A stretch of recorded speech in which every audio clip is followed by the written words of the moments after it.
kent kimliğini güçlendirmek üzere konunun tüm paydaşlarının bir araya geldiği toplantımızda şehir kimliğine uygun sürdürülebilir peyzaj uygulamaları değerlendirilecektir.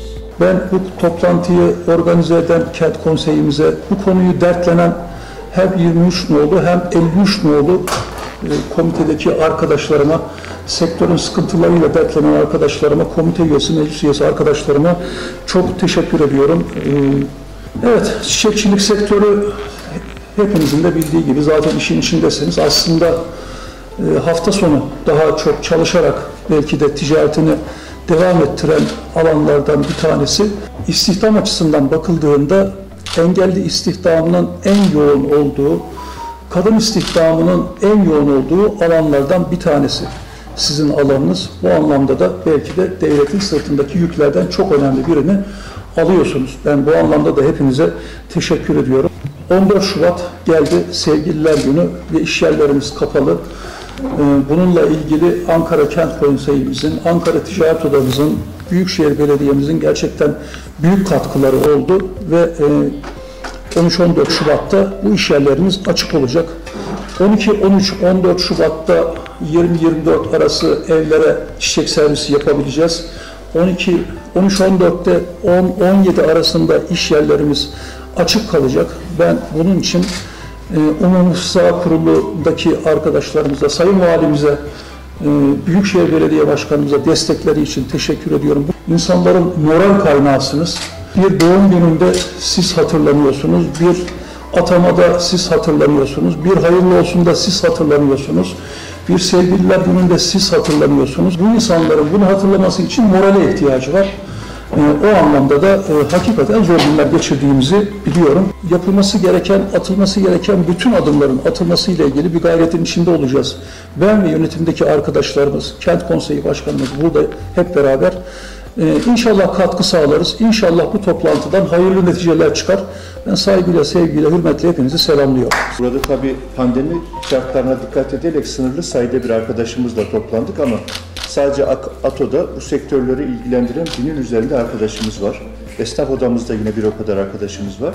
Tamamı adına dertleşiyoruz biz burada. Pandemi olmasaydı çok daha büyük bir alanda toplanırız.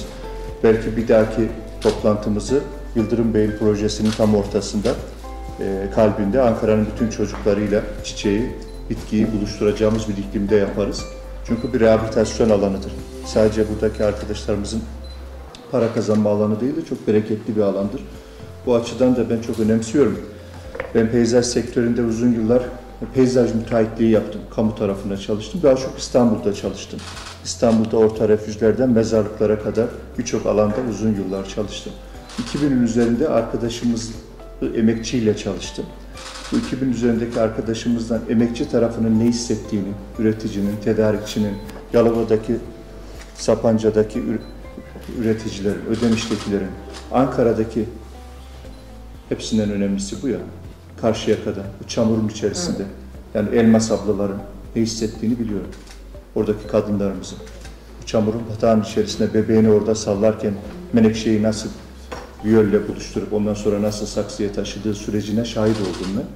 Çok bereketli, ahlaklı, namuslu bir sektör ve helal bir sektör burası.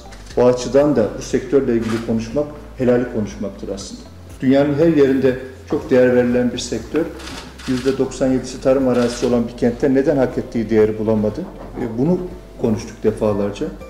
Avrupa'daki toplam endemik bitki sayısı 2000, Anadolu'da toplam 2000. Yani Avrupa'nın tamamı kadar bitki yetiştirebilecek bir toprak burası. Tohumdan viyolden saksıya geçen süreç insana imanını hatırlatır, yaşamı hatırlatır. Daha değerli bir şey olabilir mi? Bir bebeği büyütüyorsunuz siz. O sürece şahit olmak. Dolayısıyla kutsanmış bir meslek olması gerekirken dışlanmış bir meslek oldu. Elmas ablanın mağdur edilememesi için Ödemiş'teki bitki üretim süreciyle Ankara'daki üretim sürecini mukayese edip şartnameye girmesi lazım.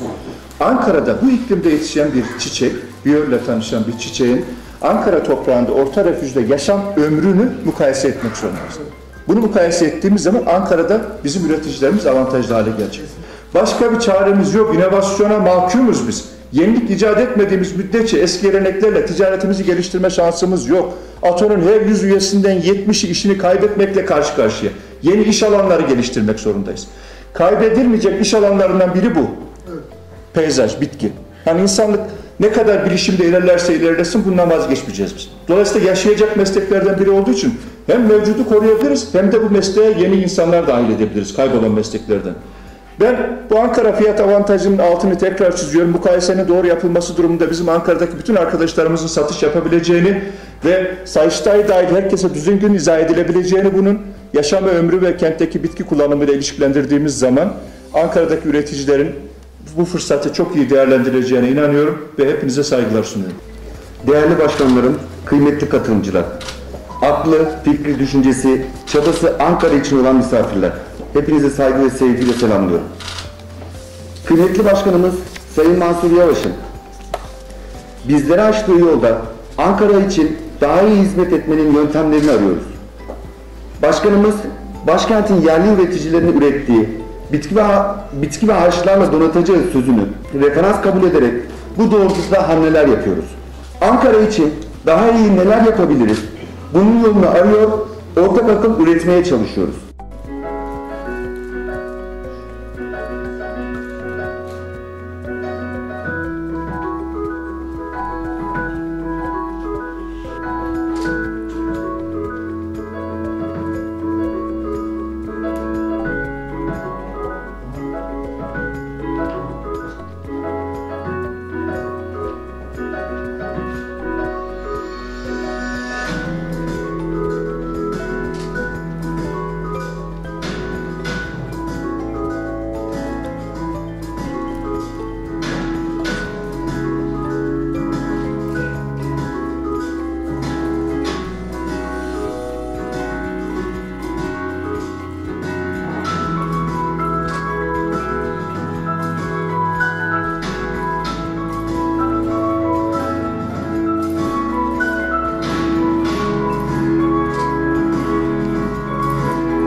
Bu proje bir fikir projesi. Bu projenin altyapısını beraber düşünecek, beraber tasarlayacak, beraber yapacağız. Kooperatiflerle ortak akıllar yürüteceğiz. Kalkınma ajansları dikkatini bu alana çekeceğiz. Yüreği Ankara için atan herkesin kapısını aşındıracağız. 12, 13, 14 Şubat'ta Allah inşallah hepimizin yüzüne bakar. Bir can suyu da olsa bir ekmek yeriz diye düşünüyorum. Allah hepinizin işini gücünü rast getirsin. İçinde benim de işimi rast getirsin. Ben fazla konuyu uzatmayacağım. Buradaki bana mutluluğu veren tek şey oldu. Böyle bir organizasyonların olmayışı da bugün olması sektöre de bir moral olmuştur. Bizlere de bir moral olmuştur. Bir değer verildiğimizi vermişiz. Ben Sayın Ato Başkanıma, Sayın Halil Müren Bey'e şahsınıza sonsuz teşekkür ve saygılar istiyorum arkadaşlar.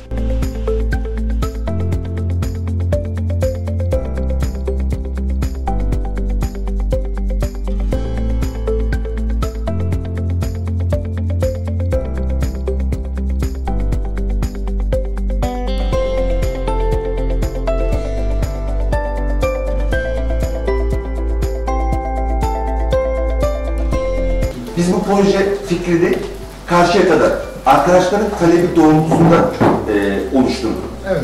Ve bu işte Beytepe Kavşağı'nın olduğu yerde, işte bu atom enerjisinin karşısındaki o alanda yerimiz var. A3'nin alanı. Biz tabii ki de görüşmeler yapacağız ama bu bir fikir projesiydi. Evet. Biz gene diyoruz ki, gene üretici arkadaşlarla biz hep beraber Biz oturalım, konuşalım, nasıl olması gerekiyor, seraların nasıl oturtulması gerekiyor, işte tarım ve hayvan akademisi istiyoruz. Yani bu işin içerisinde üniversitelerin, işte ortaokulların hepsinin dahil olmasını istiyoruz. Biz orada bir yaşayan köy havası yaratmak istiyoruz. Dolayısıyla biz bunu yapacağız. Evet, biz hep şunu söyledik. AMPA kapısı sonuna kadar sizlere açık. Biz gelin, bizimle beraber istişarelerde bulunalım ve biz bu projeyi yapalım. Bu bizim bir fikir projemiz. Evet. Ama yeri belli, sadece o ayrıntıları biz belirlersek eğer, çok hızlı bir şekilde biz bu uygulamaya başlayacağız. Yani biz her türlü size yardımcı olabilecek her dokunuşa biz öncülük yaparız. Hiç sıkıntımız yok. Bazen bir dönüm, 1,5 dönüm yerde çamurun içerisinde bir şekilde olabildiğini gösterelim. Sonrasında zaten bütün ilçe belediyeleri belki yarış edecekler. Diyecekler ki bizim burada da var, burada da açalım bir yer. Bu konuyla ilgili de farkındalık. Yani sadece AMPA'yla da dönmez bu iş. Dolayısıyla bütün ilçe belediye başkanlarımızla da bu farkındalık ziyaretleri yapacağız. Ve bu konuyla ilgili satın alma sürecini hazırlamamız lazım onları. Yani şöyle zannediyor. Ya çiçek alırsam israf mı etti derler acaba? Ya 1 milyon çiçek alıyor şu belediye. Dolayısıyla bu konudaki satın almanın meşru ve legal olduğunu anlatmamız lazım bizim. Bazı belediyeler korkuyor çiçek almaya, bitki almaya. Bu konuda ilgili bir farkındalık oluşturacağız. Yani bu nasıl oluşacak? Reaksiyon alacak toplumdan. Biz oradaki 1 milyon çiçek üretiminden dolayı oradaki semtteki emekliler mail attığı zaman ilgili belediye başkanının hesabına reaksiyon aldığını gördüğü zaman satın alma kültürü gelişiyor. Şöyle, başlangıçta kökünden beri tohumdan bir yerden saksıya sürecini takip etmiş arkadaşlarımızın hukukunu savunalım. Teşekkür ediyorum. Teşekkür ederim.